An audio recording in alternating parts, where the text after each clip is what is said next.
Hello everyone, कैसे हैं आप? I hope all better. आज बेटा पुनः इंटर फिजिक्स लेक्चर 3 अध्याय आपका 1 ही है बेटा, वैद्युत आवेश तथा क्षेत्र। कुछ अन्य महत्वपूर्ण बेटा परिभाषाएं सिद्धांतों को समझेंगे। इंटरेस्टफुल ये जो क्लास है बेटा इंटरेस्टफुल होने वाली है, इसीलिए इस वीडियो को स्किप ना करें, समझें। आप पहला चैप्टर और दूसरा चैप्टर आप भली भांति समझें, ताकि जो आपके 7th चैप्टर हैं प्रारंभिक, वो आपको बढ़िया से समझ में आए। तो जो भी विद्यार्थी बेटा इस चैनल में बेटा न्यू हो या नए हो, वो चैनल को सब्सक्राइब करें, अपने दोस्तों तक शेयर करें, लाइक तथा कमेंट्स भी करें और मुझे बताएं कि आपको किन किन बिंदुओं पर प्रॉब्लम्स है। उन बिंदुओं पर आप कमेंट्स करें, मैं आपको पुनः एक नया वीडियो आपके लिए उपलब्ध कराऊंगा। तो बिना समय गंवाए बेटा स्टार्ट करते हैं लेक्चर आज का। क्या है लेक्चर नंबर 3 पर आपको देखना है कुछ महत्वपूर्ण बेटा जानकारी। यहां से बेटा आपको अतिलघुत्ती टाइप या बहुविकल्पी टाइप क्वेश्चंस बेटा बनते हैं। क्या है, सबसे पहला एक क्वेश्चंस बनेगा कि क्वार्ट्ज कण क्या है। क्वार्ट्ज कण जो होते हैं बेटा, इनकी खोज किसने की, इनके विषय में सबसे पहले बताया किसने था? गैलमैन नाम एक वैज्ञानिक थे। गैलमैन नाम वैज्ञानिक ने वैज्ञानिक कब बताया? सन 1964 ईस्वी में बताया। समझ पाए? सर्वप्रथम क्वार्ट्ज कणों के विषय में गैलमैन नामक वैज्ञानिक ने सन 1964 ईस्वी में बताया। आखिरकार ये क्वार्ट्ज कण होते क्या हैं, कितने प्रकार के होते हैं, किन किन कणों को हम क्वार्ट्ज कण के अंतर्गत बेटा रखते हैं, इस पर जरा डिस्कस करें। तो क्वार्ट्ज कण क्या है बेटा, जरा ध्यान दें। आधुनिक भौतिकी में, कहां पर आपको? आधुनिक भौतिकी में ऐसे कणों की खोज की गई है जिनके संयोग से आपके मूल कणों जैसे कौन कौन से? इलेक्ट्रॉन, प्रोटॉन, न्यूट्रॉन आदि के आवेश बने हैं। जो आधुनिक भौतिकी है, आधुनिक भौतिकी में क्या किया गया बेटा? कुछ ऐसे कणों की खोज की गई है जिनके संयोग से आपके मूल कण कौन कौन से होते हैं बेटा? एक क्वेश्चन तो ये बनकर तैयार हो गया, इलेक्ट्रॉन, प्रोटॉन, न्यूट्रॉन, ये आपके 3 ही मूल कण हैं कि क्या बने बेटा? आवेश बने हैं। क्या बने हैं? आवेश। ऐसे कणों की क्या की गई बेटा? आधुनिक भौतिकी में क्या की गई है? खोज की गई है। इन कणों को ही हम क्या बोलते हैं बेटा? क्वार्ट्ज कण कहते हैं। डेफिनेशन समझ में आई होगी, पुनः जरा ध्यान दें। आधुनिक भौतिकी में कुछ ऐसे कणों की क्या की गई है बेटा? खोज की गई है जिनके संयोग से हम किस प्रकार किन कणों के आवेश हमें प्राप्त हो जाते हैं? मूल कणों के आवेश हमें बेटा बने हैं। मूल कणों में कौन कौन से बेटा? इलेक्ट्रॉन, प्रोटॉन और न्यूट्रॉन। इनके आवेश इन क्वार्ट्ज कणों के संयोग से ही बेटा क्या है? बने हैं। ठीक है, या इन कणों से बने हैं। इन कणों को हम क्या बोलेंगे बेटा? क्वार्ट्ज कण कहेंगे। क्वार्ट्ज कण कितने प्रकार के होते हैं? ये मुख्यतः बेटा 6 प्रकार के होते हैं। 6 प्रकार में आपको मुख्य कितने प्रकार के पढ़ना? केवल 2 ही प्रकार आपको पढ़ना है। होते बेटा 6 प्रकार के हैं, पढ़ेंगे बेटा 2। आपके लिए उपयोगी केवल 2 ही हैं। 2 पर हम चर्चा करेंगे। एक क्वार्ट्ज कण क्या है बेटा? आपका अप क्वार्ट्ज कण है, जिस पर आवेश कितना रहता है? +2/3 × E। ये 100 और 100% आपको याद रखना है। बहुविकल्पी टाइप क्वेश्चंस बेटा बन सकता है। दूसरा क्या है? डाउन। पहला हो गया अप क्वार्ट्ज कण, दूसरा हो गया डाउन क्वार्ट्ज कण। का मान क्या है बेटा? आपका मान होता है, इक्वल में लिखा है आपका -1/3 × E। आपने पढ़ा बेटा क्वार्ट्ज कण। क्वार्ट्ज कण के बाद आप क्या पढ़ेंगे बेटा? आवेशन। आवेशन की विधियां। आवेशन की कितनी विधियां हैं? आवेशन आखिरकार है क्या, समझे जरा। अब आप अगली हेडिंग लगाएंगे बेटा आवेशन। मैं पहले ही बता चुका हूं आपको बेटा, फेयर भी साथ साथ कंप्लीट करना है, समझना भी है, ताकि आपका किसी भी प्रकार का कोई समय बर्बाद ना हो। इसीलिए हम आपको टाइम देंगे नोट करने के लिए, समझने के लिए। आप समझें, कोई जल्दबाजी नहीं है, आराम से चलेंगे। कोर्स भी टाइमली समाप्त होगा, टाइमली आपका रिविजन भी बेटा स्टार्ट हो जाएगा। आवेशन, आवेशन क्या है?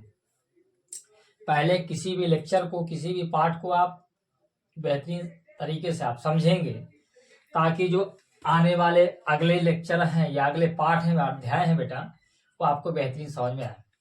आवेशन क्या है? आप सभी जानते हैं आवेशन, आवेशन का अर्थ है बेटा आवेश का किसी एक स्थान से या किसी एक वस्तु से किसी दूसरी वस्तु में क्या हो जाना, स्थानांतरित होना। क्या कहलाता है आपका आवेशन? बाई चित्र समझेंगे, बाई चित्र समझेंगे। जरा पुनः जरा ध्यान दें, पहले आवेशन एक बार हम ऐसे बता दें, जरा समझे क्या है आवेशन। जैसे बेटा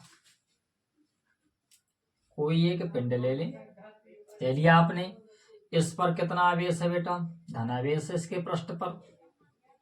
समझे या नहीं समझे? समझे।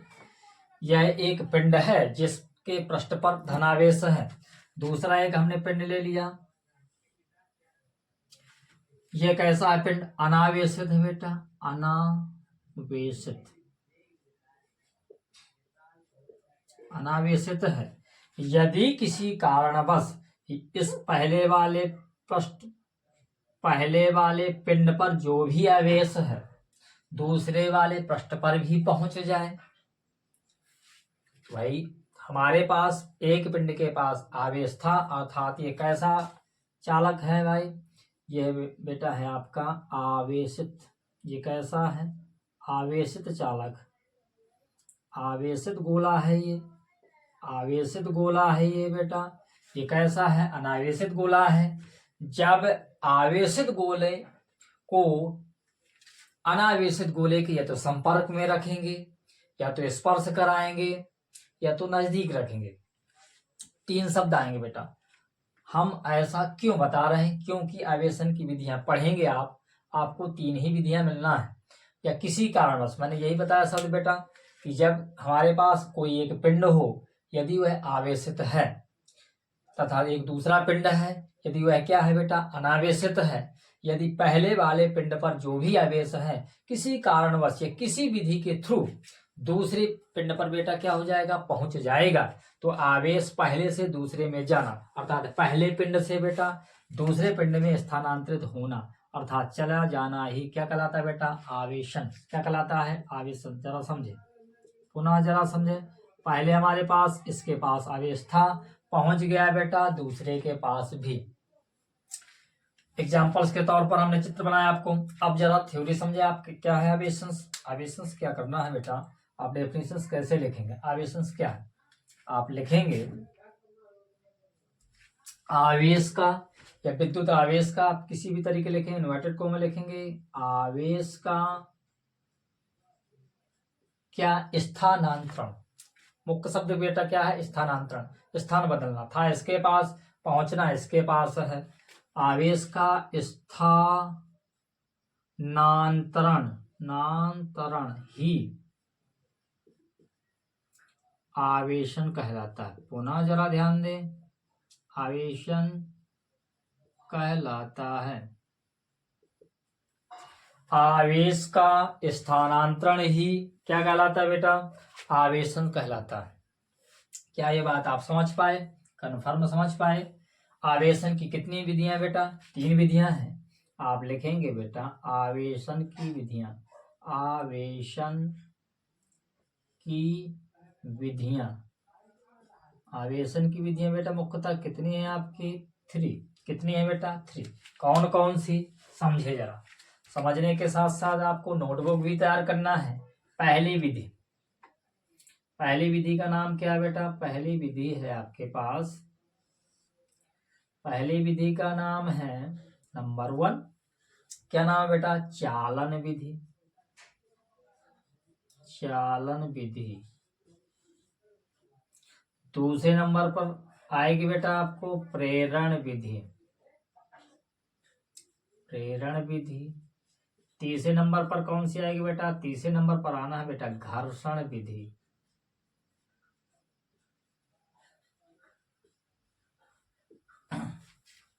समझे जरा, आवेशन आप समझ गए। आवेश का स्थानांतरण ही आवेशन कहलाता है। आवेशन की कितनी विधियां बेटा? आवेशन की 3 विधियां हैं। कौन कौन सी बेटा? सबसे पहले नंबर 1 चालन विधि, नंबर 2 में कौन सी है बेटा? प्रेरण विधि, नंबर 3 में कौन सी है बेटा? नंबर 3 पर है आपकी बेटा घर्षण विधि।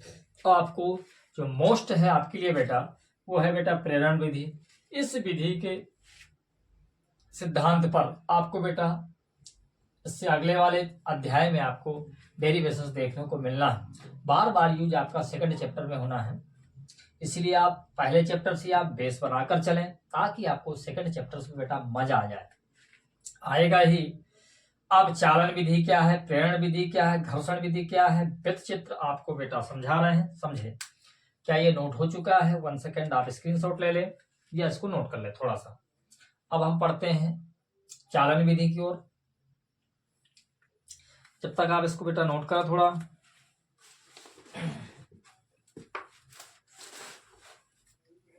कोई बात नहीं, समझे जरा,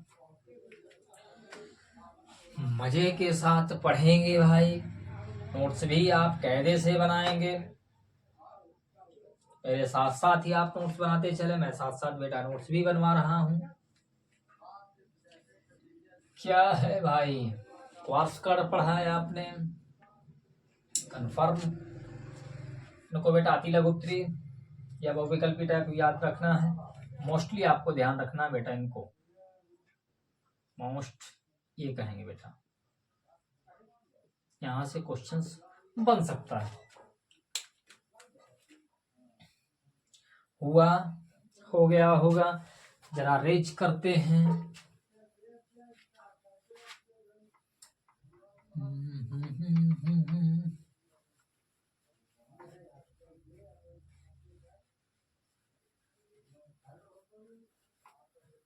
देखे जरा भाई, आवेशंस की कितनी विधियां बेटा? 3 विधियां। आवेशंस में सबसे पहली विधि कौन सी आएगी बेटा? जरा ध्यान दें, आवेशन में सबसे पहली विधि चल रही है बेटा चालन विधि। आप विद हेडिंग्स लगाएं। नंबर 1 चालन विधि। चालन विधि में क्या होता है? अब आपको क्या करना पड़ेगा? चालन विधि से माध्यम से बेटा किस प्रकार से आवेश एक पिंड से दूसरे पिंड में पहुंचता है, या एक वस्तु से दूसरी वस्तु पहुंचता है, या एक प्लेट से बेटा दूसरी प्लेट में पहुंचता है। कोई एक एग्जांपल्स ले लेते हैं, एग्जांपल्स के थ्रू इसको समझेंगे चालन विधि में। तो चालन विधि क्या है? यदि किसी आवेशित चालक को, आपको क्या लेना है? पहले लेना है आपको कोई एक आवेशित चालक। जरा ध्यान दें, पहले चित्र से समझेंगे। जो चित्र बना हुआ है कहानी यही है, बस थोड़ा सा समझना है। क्या समझना है? पुनः जरा ध्यान दें, आपको क्या लेना है? आवेशित चालक लेना है। हमने चित्र बनाया, आवेशित कर दिया, तो इसको पृष्ठ को हमने चलो आवेशित कर दिया बेटा। क्या है इसका नाम लेसन कर दें। ये है बेटा आपका आवेशित चालक, आवेशित चालक है। अब आपको क्या लेना है? दूसरा जो पिंड लेना है उसको लेना है बेटा अनावेशित। दूसरा कैसा पिंड लेंगे भाई? अनावेशित आप पिंड ले लेंगे, कोई बात नहीं, इसका आप नाम लिख दें बेटा अनावेशित। समझ पा रहे हैं बेटा? समझ पा रहे हैं। दूसरा आप क्या लेना है आपको बेटा? अनावेशित। यदि किसी आवेशित चालक को किसी अनावेशित चालक से स्पर्श कराया जाता है, ध्यान देना, अनावेशित, ये इसका नाम भी बेटा लिख दें चालक, अनावेशित चालक। अब क्या किया जाता है आपको चित्र से समझना है, ये भी बेटा आपका नोट हो चुका होगा। अब जरा इसको रेज कर देते हैं, हमें की कोई जरूरत नहीं है ताकि जगह की कमी ना रहे। थ्योरी हमारी कहती है कि यदि किसी आवेशित चालक को किसी अनावेशित चालक से क्या किया जाता है बेटा? स्पर्श कराया जाता है। क्या किया जाता है? स्पर्श। यदि इन दोनों को हम क्या कराएं बेटा, स्पर्श कराएं। इन दोनों का अर्थ क्या है कि किसी एक आवेशित चालक गोले को ले लें तथा एक अनावेशित चालक गोले को ले लें। यहाँ पर बेटा अनावेशित है, इसके पास कोई आवेश नहीं है। यहाँ पर बेटा आवेशित चालक है, इसके पास आवेश है। अब आपको क्या करना है, यदि इन दोनों को क्या करते हैं, आप स्पर्श कराते हैं तो होता क्या है, तो इस स्थिति में अनावेशित चालक पर भी बेटा समान प्रकृति का जो पहले चालक गोले के पास जो भी आवेश था वो बेटा दूसरे अचालक गोले के पास भी बेटा क्या हो जाता है, या अनावेशित चालक गोले के पास बेटा आवेश पहुंच जाता है। तो आपने देखा, क्या देखा, पहले वाले चालक आवेशित चालक के पास आवेश था लेकिन इसके पास आवेश नहीं था। लेकिन जैसे आपने इन दोनों को स्पर्श कराया तो यह आवेश इस पर भी क्या हो गया, ट्रांसफर हो गया, स्थानांतरित हो गया। तो आपको पढ़ना था बेटा चालन विधि। क्या पढ़ना था, चालन। वो भी किसकी विधि पढ़ रहे थे बेटा, आवेशंस की। आवेशंस का अर्थ क्या था, अर्थ यही है बेटा कि आवेश का एक स्थान से दूसरे स्थान पर पहुंचना अर्थात स्थानांतरण होना आवेशन कहलाता था। आवेशन में सबसे पहले आप पढ़ रहे थे बेटा चालन विधि। तो चालन विधि में आवेश कैसे पहुंच रहा है बेटा, कैसे ट्रांसफर हो रहा है, आप देख पा रहे हैं बेटा कि आप जब क्या करेंगे, स्पर्श कराएंगे। किसको स्पर्श कराएंगे, एक आवेशित चालक गोले को किससे, अनावेशित चालक गोले के साथ क्या करेंगे, स्पर्श करेंगे। तब अनावेशित चालक गोला भी उसी प्रकृति से क्या हो जाता है, या उसी प्रकृति के आवेश से बेटा क्या हो जाता है, आवेशित हो जाता है। ठीक है, आवेशन की यह विधि क्या कहलाएगी बेटा, चालन विधि कहलाने वाली है। अब आपको लिख रहे हैं, पुनः समझा रहे हैं, जरा ध्यान दें। आप क्या लिखेंगे, यदि किसी चालक, आपको यहीं से नकल मानना, आप लिखेंगे यदि किसी आवेशित चालक, क्या कहेंगे, आवेशित चालक को, यदि किसी आवेशित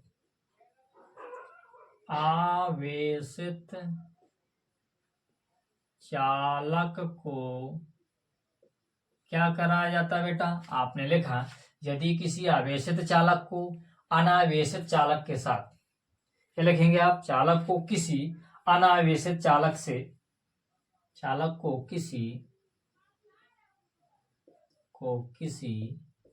अनावेशित चालक के साथ क्या कराया जाता है, मुख्य शब्द आएगा आपका बेटा, साथ स्पर्श कराया जाता है। स्पर्श कराया जाता है। स्पर्श बेटा क्या किया जाता है, कराया जाता है। तो आप देख पा रहे हैं बेटा, स्पर्श कराया जाता है या कराएं, कराएं शब्द अच्छा आएगा। स्पर्श बेटा क्या है, कराएं। तो क्या होता है बेटा, स्पर्श कराएं तो अनावेशित, कौन सा बेटा, अनावेशित चालक क्या हो जाता है, स्पर्श कराएं तो आवेशित रहित या आवेश रहित चालक पर भी, आप समझ पा रहे बेटा, अनावेशित चालक भी उसको कह सकते हैं, या आवेश रहित चालक पर भी उसी प्रकृति का आवेश क्या हो जाता है बेटा, उत्पन्न हो जाता है। बात समझे या नहीं समझे, पुनः समझे। यदि किसी आवेशित चालक को क्या करें आप, अनावेशित चालक के साथ क्या करें, स्पर्श कराएं तो आवेश रहित, तो आवेश शब्द जरा ध्यान दें, आवेश रहित शब्द भी यूज कर सकते हैं या अनावेशित चालक भी कह सकते हैं, कोई दिक्कत नहीं है। तो आवेश रहित चालक पर उसी प्रकृति का, चालक पर उसी प्रकृति का आवेश क्या हो जाता है बेटा, आवेश उत्पन्न हो जाता है। कन्फर्म समझ पाए। आपके पास था एक अचालक आवेशित चालक गोला, इसके पास आवेश था लेकिन इसके पास आवेश नहीं था, इसीलिए इसका नाम था अनावेशित चालक। अब क्या था, इन दोनों को स्पर्श कराया गया इसके पास आवेश नहीं था। जैसे आपने इन दोनों को स्पर्श कराया और स्पर्श कराने के बाद जैसे आपने बेटा उनको अलग करेंगे तो इसके पास भी इसी प्रकृति का आवेश बेटा क्या हो जाएगा, पहुंच जाएगा। पहुंचेगा कितना, ये भी आपको नोट आध्यान देना है, क्योंकि आप जैसे न्यूमेरिकल से बेटा आप लगाएंगे तो आपको सिद्धांत समान रहेगा। कैसा रहेगा बेटा, समान। इन दोनों पर कैसा रहना आवेश, समान। एग्जाम्पल के तौर पर यदि इसको हम मान ले बेटा ये आपका 5 कूलाम आवेश है, स्पर्श कराया तो इस पर कितना जाएगा बेटा, इसका 5 था, इसमें कितना जाएगा तो 5/2 5/2। अर्थ समझे, इसका और इसका दोनों का जोड़ेंगे, इसके पास कितना पहले प्रारंभ में 0 क्योंकि कोई आवेश नहीं था। इसका आप एग्जाम्पल के तौर पर मार रहे हैं बेटा 5, इन दोनों को जोड़ेंगे तो 5 + 0/2 करेंगे अर्थात 5/2 पहले पर बचेगा स्पर्श कराने की बात, तथा दूसरे पर भी कितना बचना बेटा 5/2। फॉर एग्जाम्पल के तौर पर आपको याद रखना है, यह नोट भी अभी मैं लिखाने वाला हूँ, कोई दिक्कत नहीं है। ये बात यदि आपको थोड़ा सा जज करने में दिक्कत, पुनः भी रिपीट होना है, कोई टेंशन नहीं। पुनः देखते हैं, तो उत्पन्न हो जाता है आवेशन की यह विधि क्या कहलाती है बेटा, इस विधि को हम चालन विधि कहते हैं। आवेशन की यह विधि आप लिख सकते हैं, हो जाता है आवेशन की यह विधि, आप लिख देंगे आवेशन।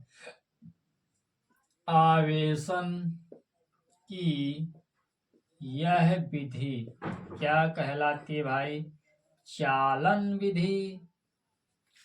चालन विधि कहलाती है। क्या आप समझ पाए? यदि आपको समझ में आया हो मुझे लाइक जरूर करें।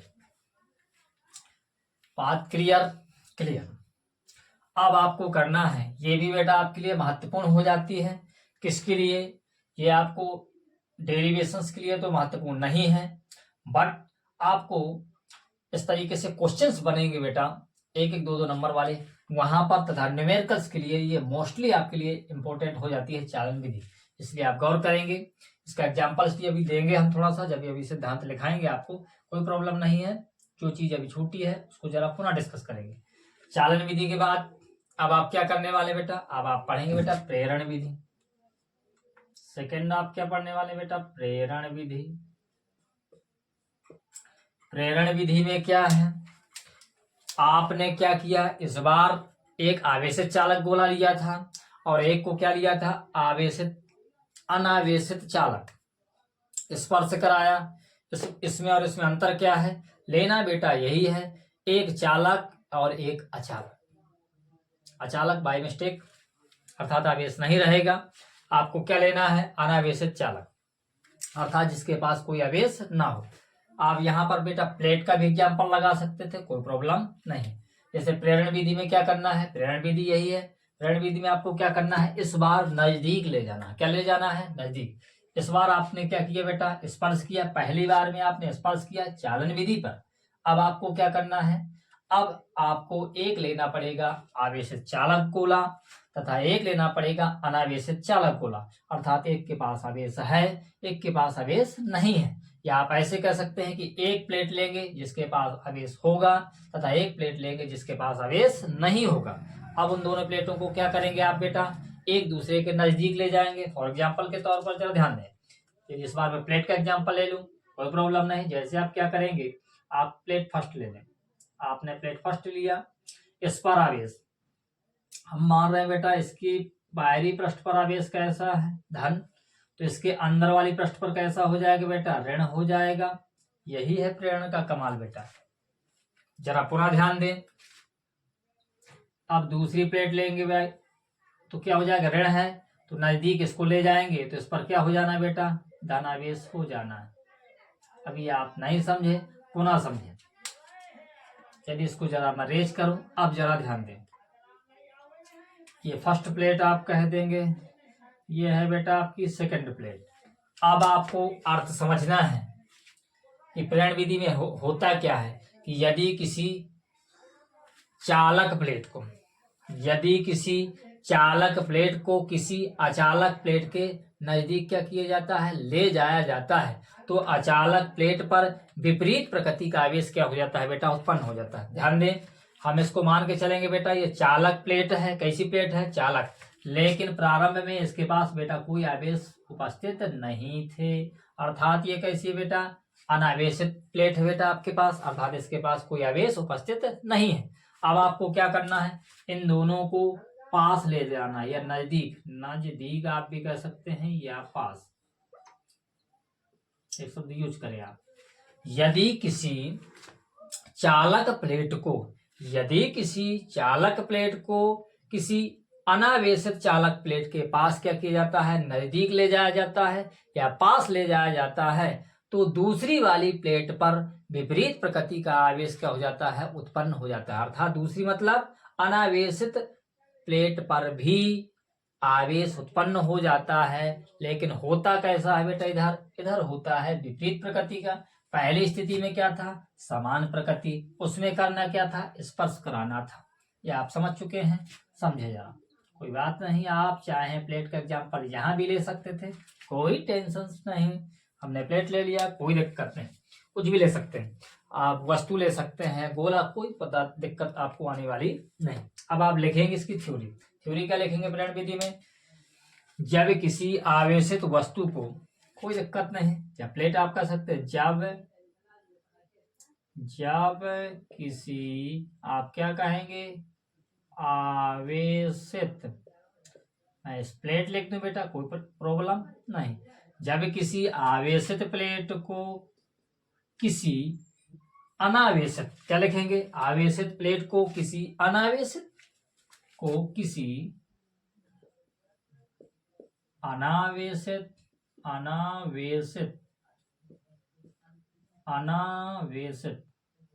प्लेट के पास ले जाते हैं, तो महत्वपूर्ण बात, तो क्या होता है, तो अनावेशित प्लेट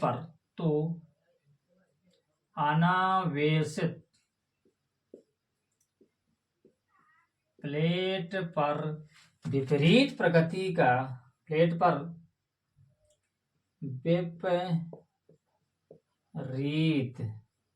कैसा बेटा, विपरीत प्रकृति का आवेश क्या हो जाता है बेटा, उत्पन्न हो जाता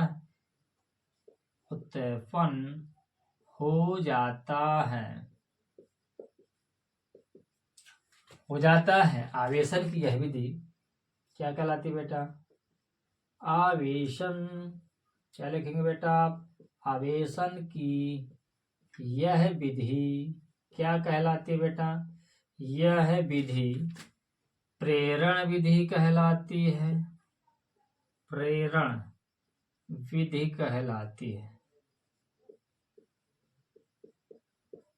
क्या आप समझ पाए? यदि आपको बेटा ये भी थ्योरी आपको मजबूती से समझ में आई है, लाइक जरूर करें। पुनः समझें क्या है भाई, आपको लेना क्या था, मैंने बताया, वस्तु ले सकते हैं, कोई टेंशन नहीं। आप गोला ले सकते हैं, कोई टेंशन नहीं। आप प्लेट ले सकते हैं, कोई टेंशन नहीं। टेंशन सर क्या है, टेंशन है बेटा वहां पर स्पर्श कराना था, यहाँ पर क्या करना है, नजदीक ले जाना है। वहां पर समान प्रकृति का आवेश पहुंच रहा था, यहाँ पर बेटा विपरीत प्रकृति का आवेश पहुंचना, कन्फर्म। तो आप डेफिनेशन बनाएंगे कैसे, चित्र बाई चित्र। सर आपने पहले इधर कुछ बनाया था, इसके बाद इधर, कन्फर्म। ये भी आपको याद रखना है कि जैसे कोई प्लेट है, फॉर एग्जाम्पल के तौर पर, जैसे कोई प्लेट है, यदि इसके तरफ बेटा ऋण आवेश है, तो उसके विपरीत तरफ कहाँ होना है बेटा, धन आवेश ही होगा। ये भी किसके थ्रू होता है बेटा, प्रेरण के कारण ही होता है। पास ले जाने में दूसरी प्लेट पे तब भी प्रेरण का प्रभाव रहता है, और पहले ही प्लेट पर दूसरी ओर भी बेटा प्रेरण का प्रभाव रहता है। कन्फर्म है। अब आपको क्या करना है बेटा, अब आपको पढ़ना है केवल और केवल घर्षण विधि। अब आप पढ़ेंगे बेटा घर्षण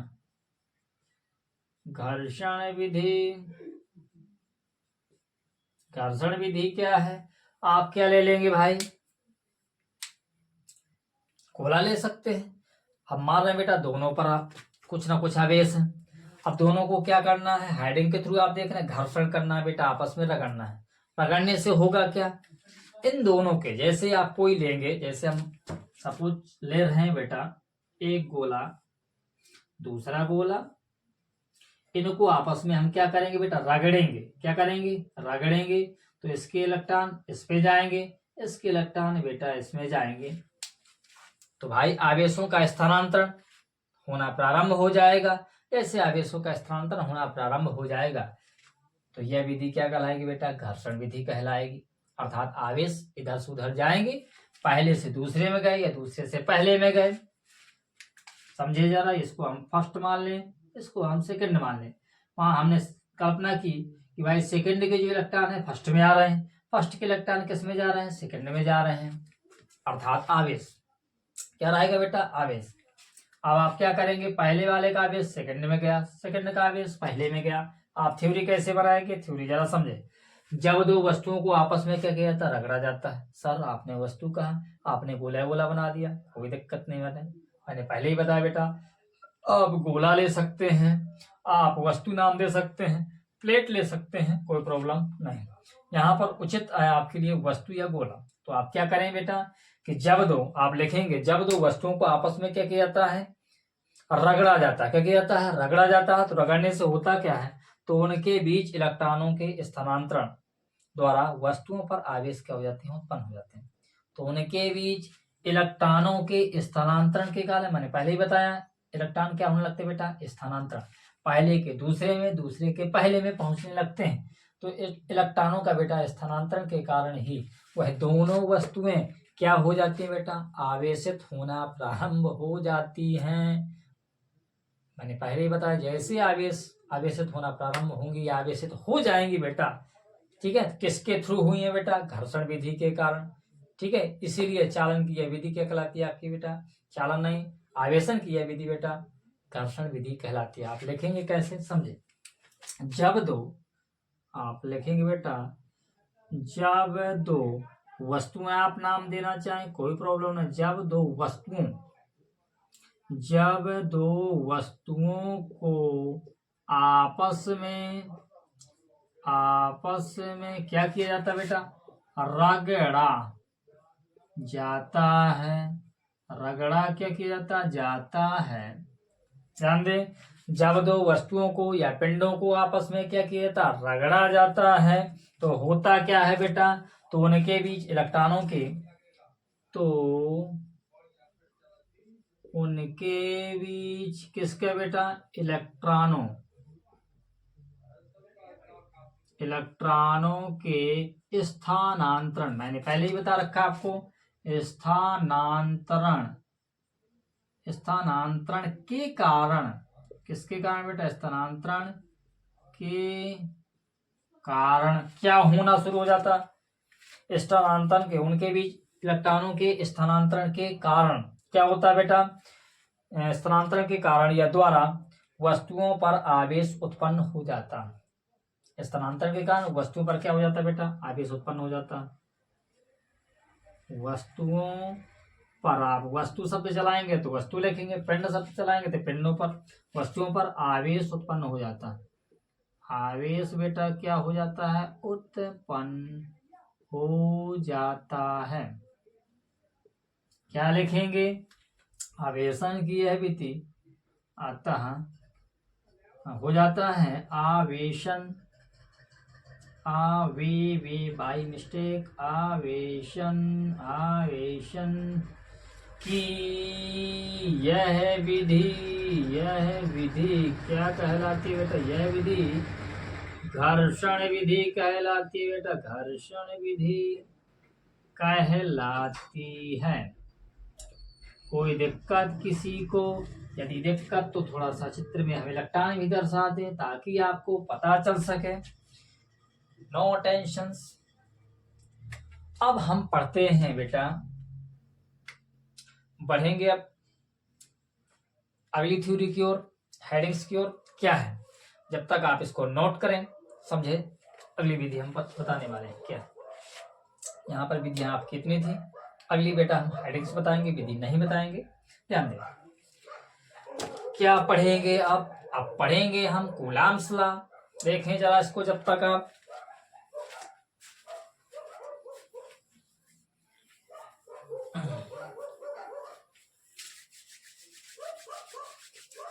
प्रेरण विधि भी बेटा आपको टिक कर लेना, मोस्टली है आपके लिए। चालन विधि भी मोस्ट है आपके लिए, घर्षण विधि इतनी ज्यादा मोस्ट नहीं है।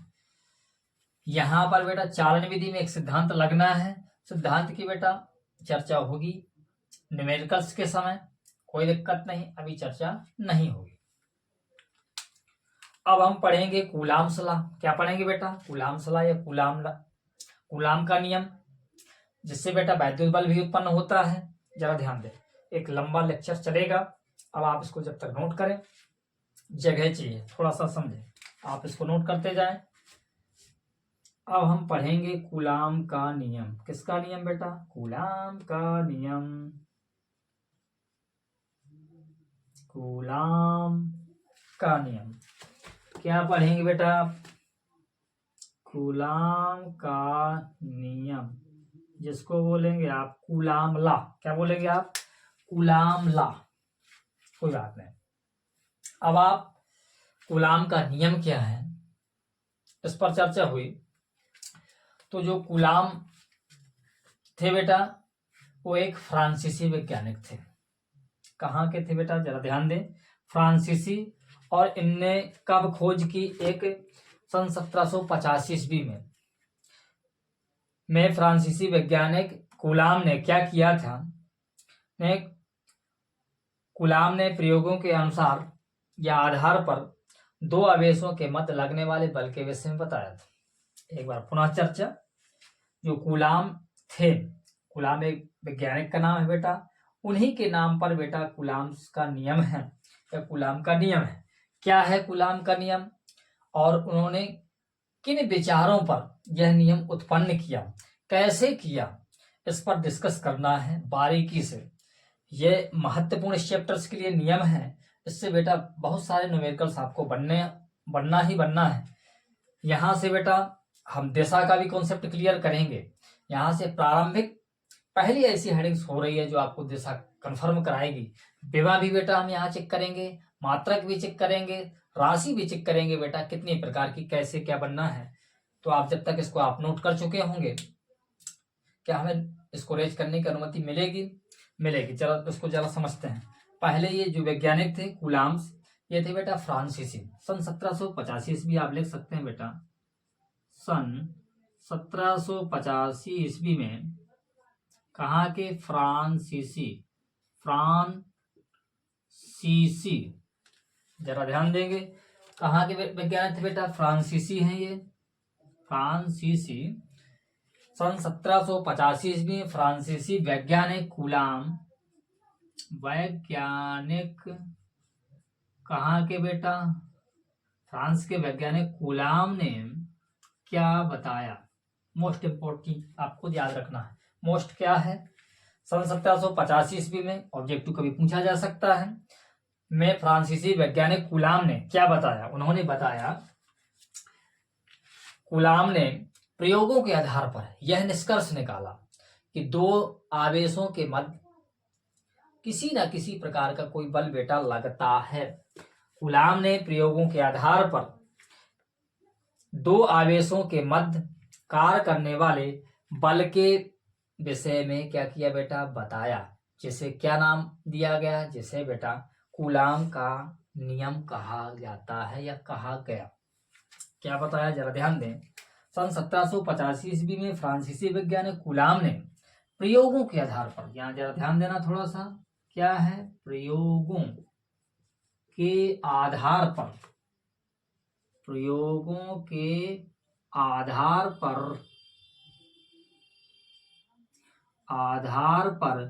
यह निष्कर्ष निकाला कि यह आप निष्कर्ष, क्या निष्कर्ष आप कह सकते हैं? प्रयोगों के आधार पर यह बताया, ऐसा भी कह सकते हैं, प्रयोगों के आधार पर यह बताया कि, यह क्या किया बेटा? बताया कि, क्या बताया? जरा समझे, इसको रेज करना पड़ेगा हमें के आधार पर। इसको जरा रेज करते हैं, पूरा इसको समझना पड़ेगा, कोई दिक्कत नहीं। क्या यह हो चुका है बेटा? हो चुका है। इसको जरा रेज करते हैं, इस नियम को भी थोड़ा सा समझ लेते हैं,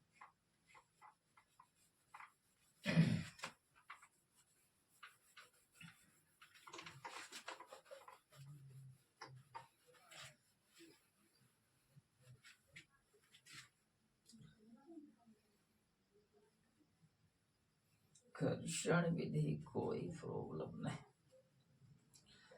हाँ, क्या बताया हमने लिखा, 1785 ईस्वी में फ्रांसीसी वैज्ञानिक कूलाम ने प्रयोगों के आधार पर, ने यहाँ पे इसको जोड़ ही दें, ने प्रयोगों के आधार पर दो आवेशों के मध्य, आधार पर केवल लिखेंगे दो आवेशों के मध्य लगने वाले बल के विषय के मध्य लगने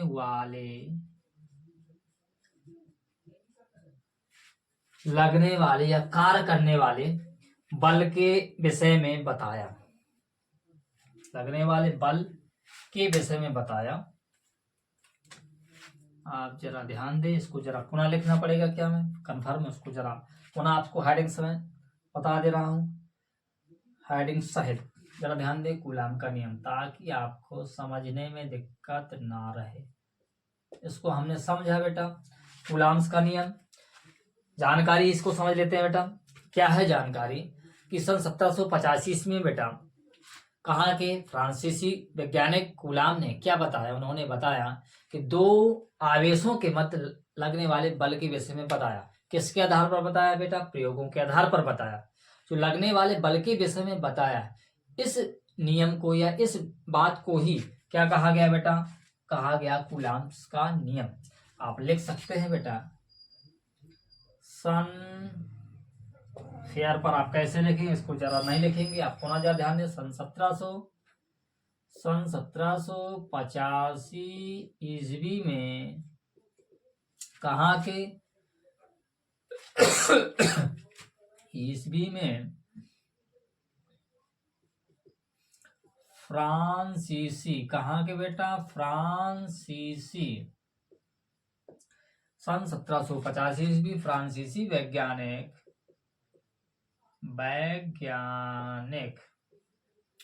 कूलाम ने, किसने बेटा, कूलाम ने प्रयोगों के आधार पर, किसके आधार पर बेटा, प्रयोगों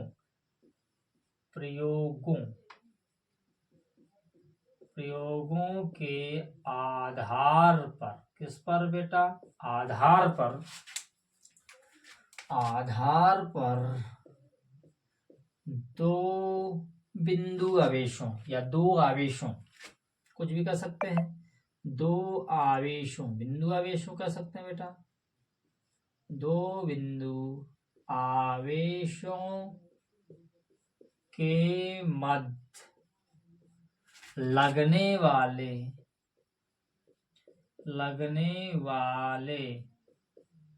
या कार्य करने वाले, भाई कुछ भी कर सकते हैं आप, मध्य कार्य करने वाले भी कह सकते, कोई दिक्कत नहीं, कार्य करने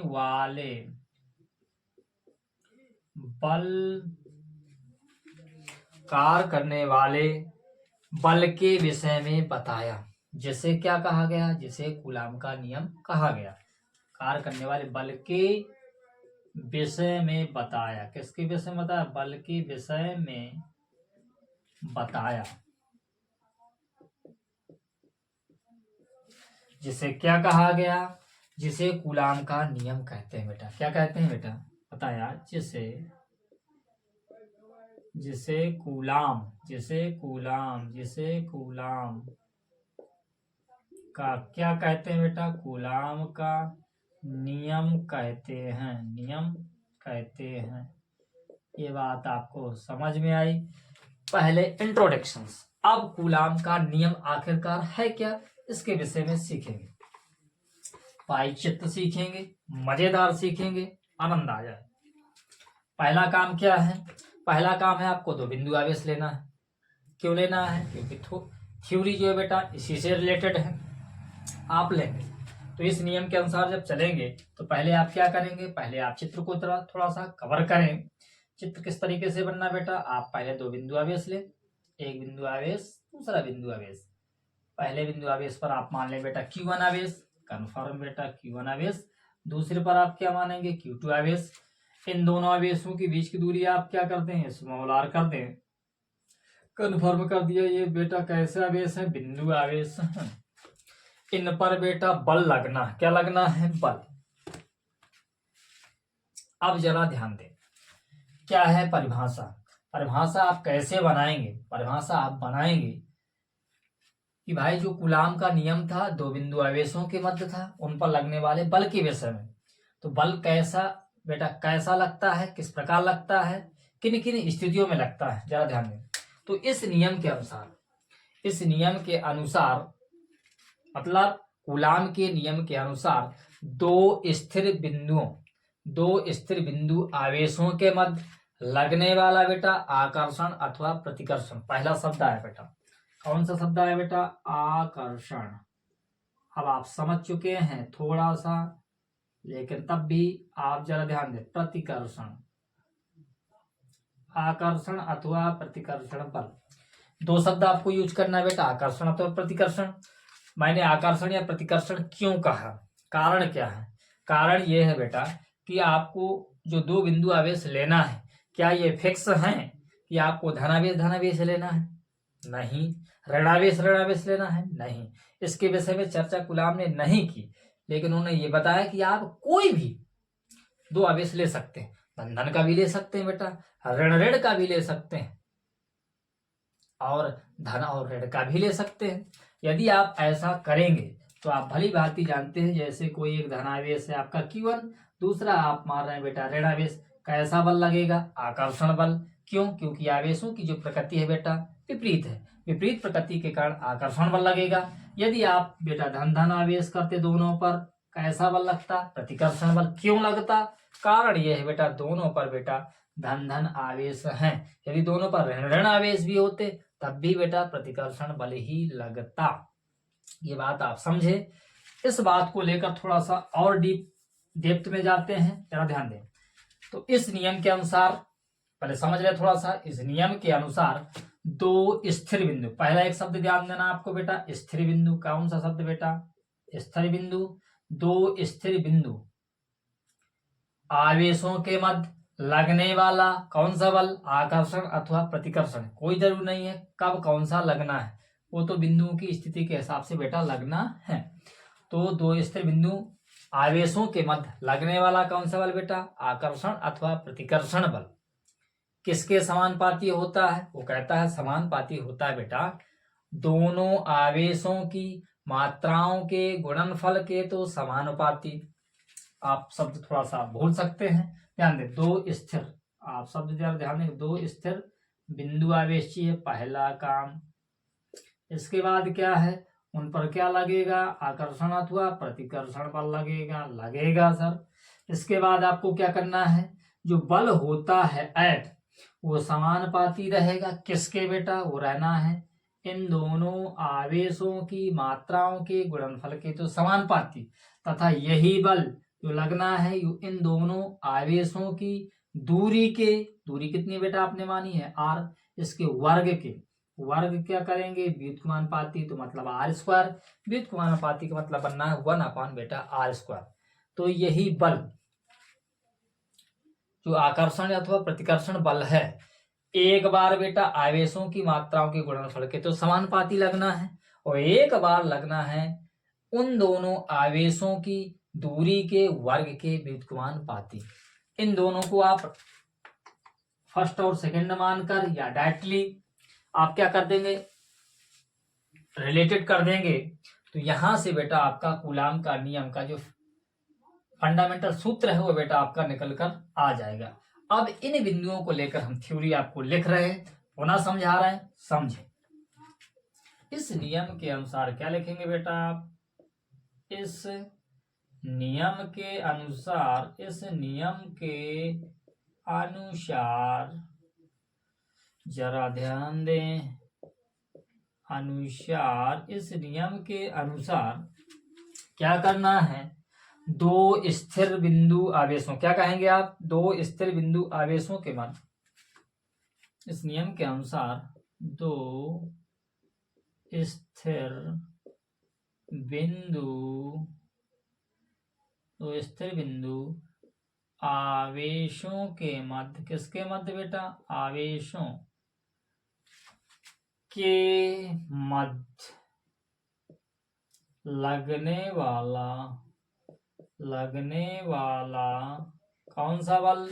दो बल लगते हैं, दो में से कोई भी ले सकता है। लगने वाला आकर्षण या बेटा क्या लिखेंगे आप? प्रतिकर्षण बल। बल तो लगना है बेटा, या तो आकर्षण बल लगेगा या तो क्या लगेगा बेटा? प्रतिकर्षण। इसको अंडरलाइन कर देंगे आप। आकर्षण बल लग सकता है या प्रतिकर्षण बल। कैसे चाहिए? स्थिर बिंदु आवेश चाहिए बेटा। इस बात को भी आपको गौर करना पड़ेगा। कोई भी पिंड ऐसा नहीं कर सकते बेटा कि आप इस पिंड को आप स्थिर रखें या इस बिंदु आवेश को आप स्थिर रखें, इसको आप गतिमान कर दें तब भी बल नहीं लगेगा। यदि आप इसको स्थिर रख रहे हैं, इसको गतिमान करेंगे तब भी बल नहीं लगेगा। यह आप क्या कर दें, पहले इन दोनों के बीच की दूरी r निश्चित थी, लेकिन आप बार बार बदलते रहेंगे, क्षणिक बदलती है, तब भी यह बल आपको लगने वाला नहीं है। हमें शब्द इन दोनों के बीच की दूरी फिक्स होना चाहिए। ये दोनों बिंदु आपके कैसे होना चाहिए बेटा? स्थिर होना चाहिए, तभी ये बेटा आपका बल लगने वाला है। तो आपने क्या लिखा कि मध्य लगने वाला आकर्षण या प्रतिकर्षण बल किसके? आकर्षण अथवा प्रतिकर्षण बल आवेशों की मात्राओं के गुणनफल के तो समानुपाती। क्या लिखेंगे? आकर्षण या प्रतिकर्षण बल बेटा, आकर्षण अथवा प्रतिकर्षण बल आवेशों किसके बेटा? आवेशों की मात्राओं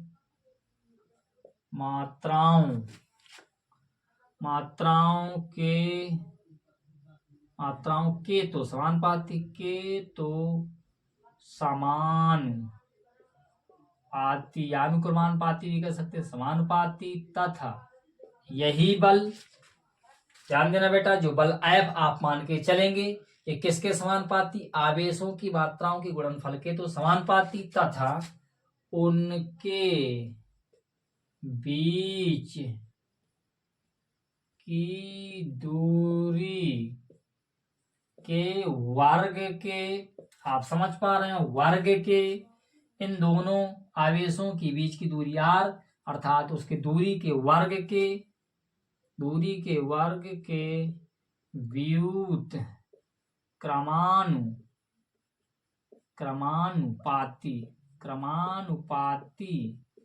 क्रमानुपाती होता है। क्या आप समझ पाए? सर आया तो थोड़ा सा मजा किरकिरा हो रहा, अभी बेटा पूरा हो रहा है, कोई दिक्कत नहीं।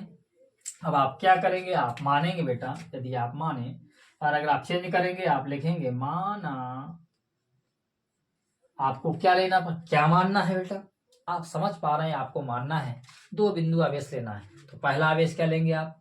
Q1, माना पहला बिंदु आवेश, अर्थात माना Q1 तथा Q2 दो बिंदु आवेश हैं, तथा जिनकी बीच की दूरी कितनी है बेटा? स्मॉल r है। ये आपको लिखना पड़ेगा। यदि दो बिंदु आवेश आप लिख सकते हैं, यदि या माना कुछ भी लिखते, कोई दिक्कत नहीं। यदि दो बिंदु आवेश,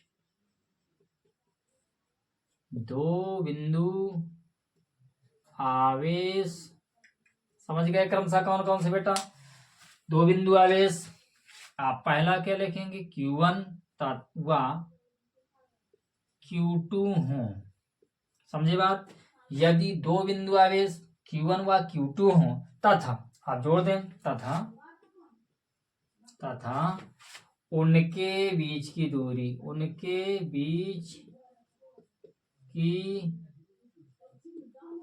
दूरी स्मॉल r हो, तब आप समझें। क्या समझे? अब आपको निकालना है पहली स्थिति, आप समझे F प्रोपोर्शनल शब्द, जरा ध्यान दें। स्थिर बिंदु आवेशों के मध्य लगने वाला आकर्षण या प्रतिकर्षण बल आवेशों की मात्राओं के गुणनफल,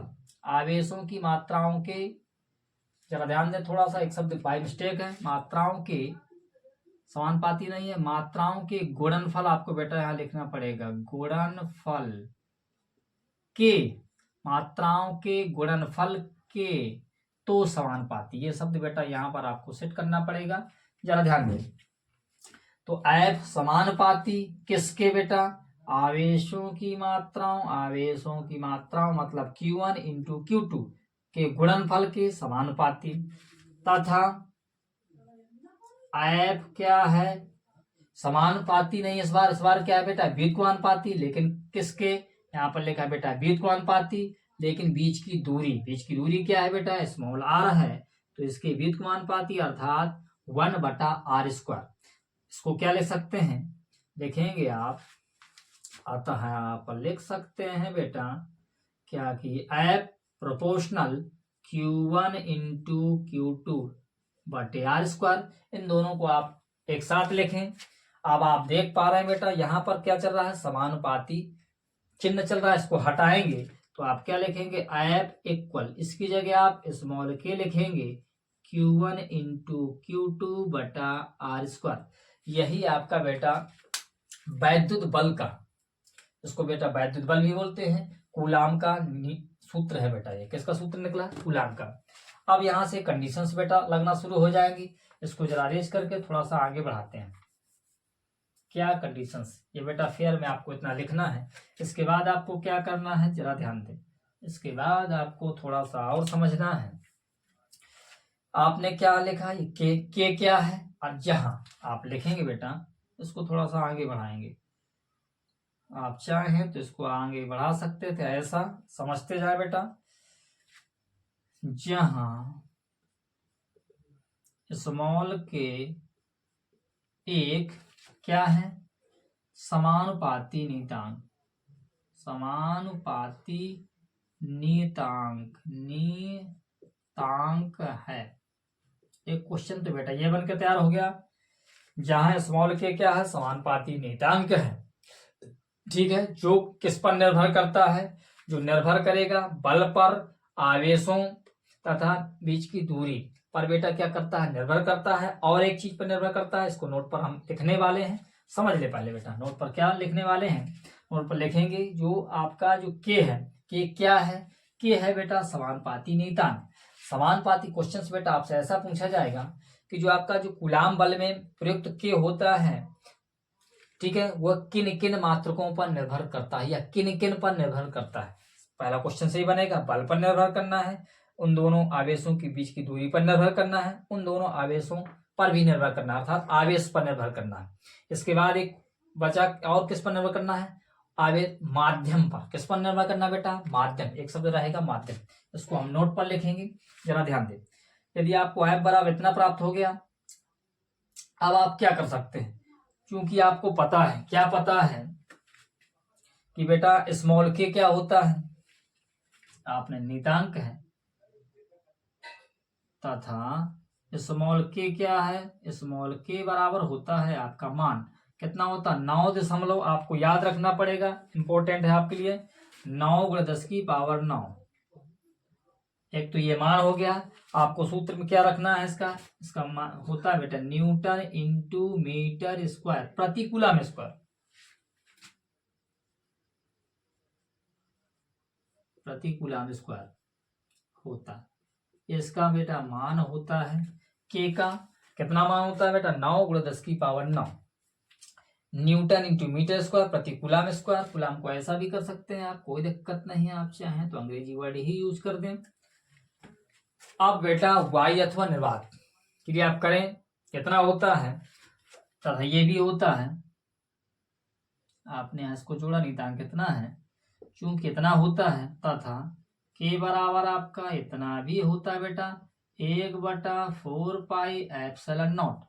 अर्थात आप इस तरह पुट कर सकते हैं, अतः आप लिखेंगे, क्या लिखेंगे, अर्थात लिखेंगे F बराबर 1/4πε0 Q1 इंटू Q2/r²। आप ऐसा कर सकते हैं, इसी फार्मूले को बेटा आप ऐसा भी कर सकते हैं। कन्फर्म है, कन्फर्म है। अब आपसे क्वेश्चंस क्या पूछा जाएगा, क्या बनेगा बेटा, ये बेटा वाई अथवा निर्वात के लिए है। किसके लिए बेटा, वाई अथवा निर्वात के लिए वैद्युत बल का फार्मूला है। किस रूप में लिखा है बेटा, ये भी आपसे पूछा जा सकता है। ये बेटा आदेश रूप में लिखा है। कैसे रूप में लिखा है बेटा, आदेश रूप में। बल कैसी राशि रहना बेटा, सदिश राशि है। लिखा किस रूप में बेटा, आदेश रूप में। अर्थात सदिश रूप में क्या होगा इसका बेटा फार्मूला, सदिश रूप में बेटा बनेगा फार्मूला यही है। बनेगा कैसा, बनेगा F बराबर 1/4πε0 Q1 इंटू Q2 बटा आर स्क्वायर कर सकते हैं, या आर क्यूब का लेंगे दिक्कत है बेटा, या आर स्क्वायर आर कैप, इस तरीके से आप कर सकते हैं। एक कंडीशन ये बन सकती है, दूसरी कंडीशन क्या बन सकती थी, दूसरी बन सकती है 1/4 pi epsilon not Q1 into Q2 बटा आर क्यूब कर सकते हैं इंटू वेक्टर आर। ये बेटा दो तरीके हैं सदिश रूप में बल के लिखने के। मात्रक क्या रहना है बेटा, मात्रक आपका न्यूटन रहना है। क्या रहना है बेटा, आप मात्रक भी लिख सकते हैं। मात्रक क्या रहेगा बेटा, मात्रक न्यूटन रहना है। राशि कैसी रहना बेटा, राशि रहना है बेटा सदिश। इसको सदिश राशियों को बेटा अदिश और सदिश दोनों रूप में लिख सकते हैं, लेकिन अदिश राशियों को केवल अदिश रूप में ही लिख सकते हैं। अब आप यहाँ से विमा भी निकाल सकते थे, कोई दिक्कत नहीं। ये जो कंडीशंस है किसके लिए अप्लाई है बेटा, ये जो कंडीशंस निकल कर आई है वायु अथवा निर्वात के लिए निकल कर आई है, क्योंकि वायु अथवा निर्वात के लिए बेटा के का मान 1 हो जाता है, गुणांक रहेगा। इतना ही आप नोट करेंगे। जब तक थोड़ा सा चर्चा और करते हैं, इसको आप जब तक नोट करें और मुझे बताएं कमेंट्स करके कि क्या ये बात समझ में आई या नहीं आई। जहां भी दिक्कत कमेंट्स मुझे करें, बताएं।